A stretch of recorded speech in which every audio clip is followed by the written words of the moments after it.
It's so quiet you could hear a pin drop now.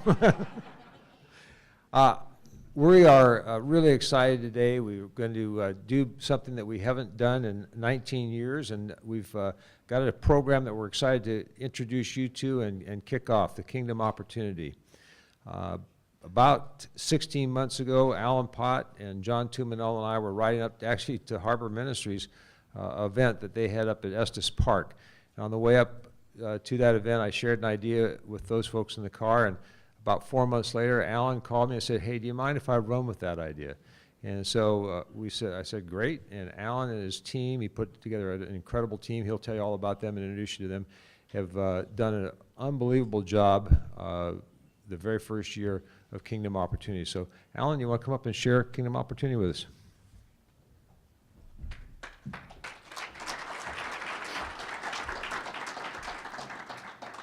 So this isn't the first time, but my memory is different than yours, Jim. I seem to recall you presented the idea, and my response is, it'll never work. And then 4 months later, you said, Alan, you want to give it a shot.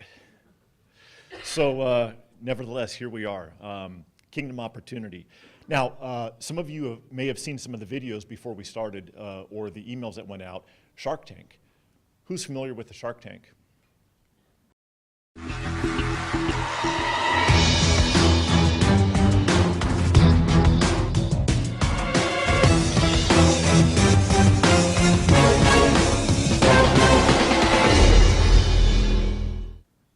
So business startups come and they pitch their idea to successful entrepreneurs. Kind of a neat idea, but how does that fit with the Barnabas Group? How does that fit with the Bible and what it is that we're doing here? So Jim comes to me with the idea, says run with it, and how do we put these different pieces together? I'm excited about it because I think there is an opportunity here for these to fit. I think there's an opportunity for us to have some fun and to advance the kingdom. I made two goals, and my team knows this. The two goals that I had set when we started. First of all, this is going to be a trial year. Let's throw the balloon up and let's see if it works. Goal number one, honor God. We want to make sure that everything we do is going to honor God. Goal number two, don't make any big mistakes. So. We haven't succeeded with either yet, and we'll see if we can get through both of those. Where do we go from here? In the Shark Tank, in the television show that you've all seen, or many of you have seen, the sharks are in pursuit of a return on investment. They want a return on their capital. We operate a little bit differently here. At the Kingdom Opportunity, instead of a return on capital, we want an eternal return on our investment. So what does that mean, and how does that work? And Alan, is that even biblical? Most of us are familiar with the parable of the talents. 3 stewards get 5 3-in-1 opportunities, talents, to make a return. And the owner's departing, but he states that he will return, and he will return.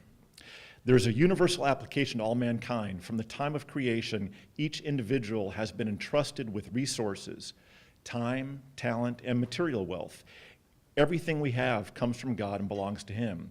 We are responsible for using those resources so that they increase in value.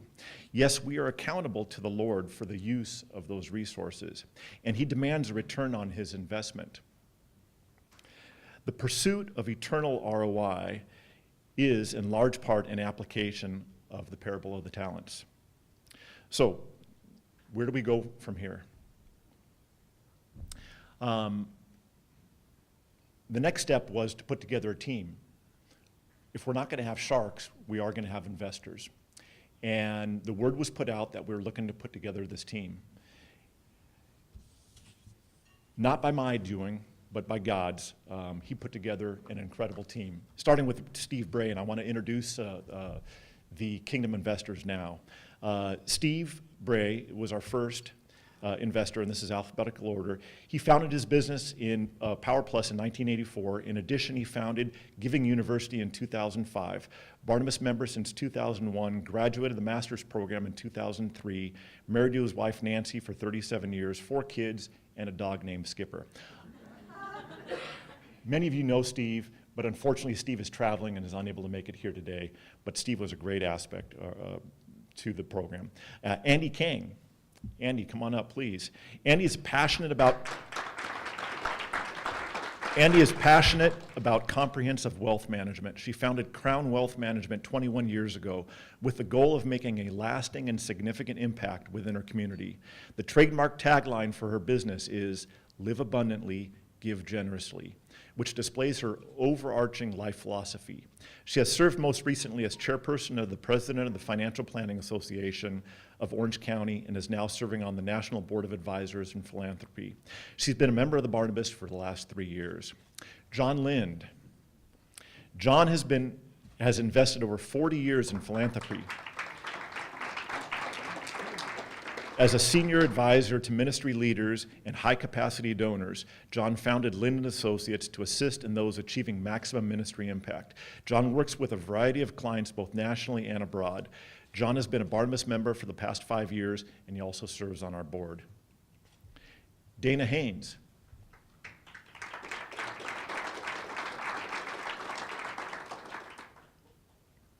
We're out of order. There goes the mistakes. All right, here we go. Dana is president of CityVest, a Newport Beach-based commercial and residential real estate firm. He founded 35 years ago. He's chairman of the Orange County Coast Christian Outreach, which sponsors each March the Mayor's Prayer Breakfast and the Outreach Week. And then, out of order, again, Dr. Gene Wood.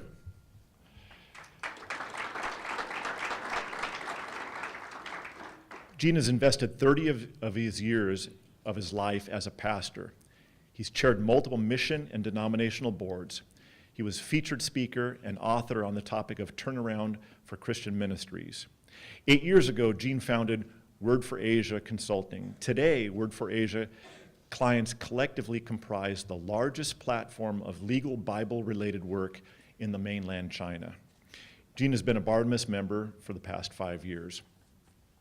So I think it's important for me to introduce the investors because we have a very diverse and broad group that participated.